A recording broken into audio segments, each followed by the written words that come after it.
Hi, I'm Chap Bettis, author of The Disciple Making Parent, and this is my audio blog, where I read some of my blog posts in audio format for your convenience. Well, in today's episode, we're going to be thinking about this statement. Dads, don't and do defend your wife. I recently was presenting a workshop on overcoming anger, and two moms brought up a point that may help all of us.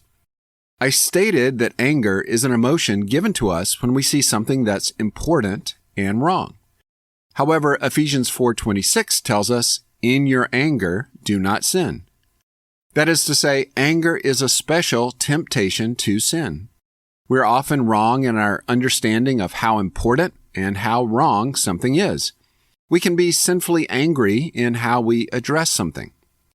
But we also need to allow that anger, I said, to prompt us to realize we have a problem that we need to correct. Then one of the moms brought up a specific application that was helpful to all of us. She talked about the times when her son, perhaps a teenager or teenager, would speak disrespectfully to her. Hearing this, her husband would get upset and insert himself into the conversation to defend his wife. Her suggestion was to tell her husband, "Don't defend your wife." And I thought her observation of that moment was quite helpful.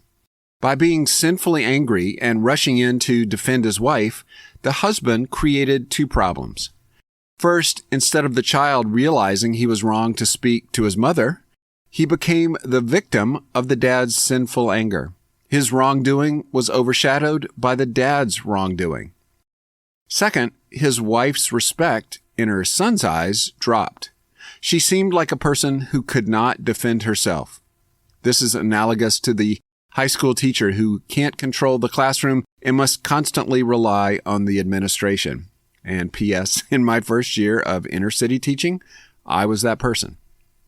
The two moms in the seminar suggested that in the moment, the dad should let the mom deal with the discipline situation herself. She knew she had the backup in her husband if she needed it. But in the moment, it was not helpful to rush in from the other room and insert himself into the situation. I agreed with her observation and thought of the times that I had done that very thing. In a desire to be an intentional dad and husband, I had inserted myself and confused the situation. Having said that, we also need part B of handling the situation. Dads do need to defend their wives. As sons grow bigger and tower over their mother, it's helpful to remind them that they're still to honor her. Moms may also have particular stresses that leave them particularly vulnerable to disrespect. As men, we should not be passive. Later, when the situation is calmer, we could talk over what happened. In those calmer conversations, I can try and dig deeper into my son's heart to discern what is behind the attitude. And even as I help him understand what was going on in his heart, I could also express my defense of my wife calmly, but seriously. I do remember several times that I had to remind my teenage boys that not only was she their mother, but she was also my wife, and they were not to speak to her disrespectfully. Based on these comments in the workshop, I came away with a newer, nuanced encouragement for dads. Dads, don't and do defend your wife. Thank you for listening to the Disciple Making Parent audio blog. If you struggle with anger, then you might be interested in our video course, Parenting with Patience. It's a 5-week video-driven Bible study on overcoming anger in the home.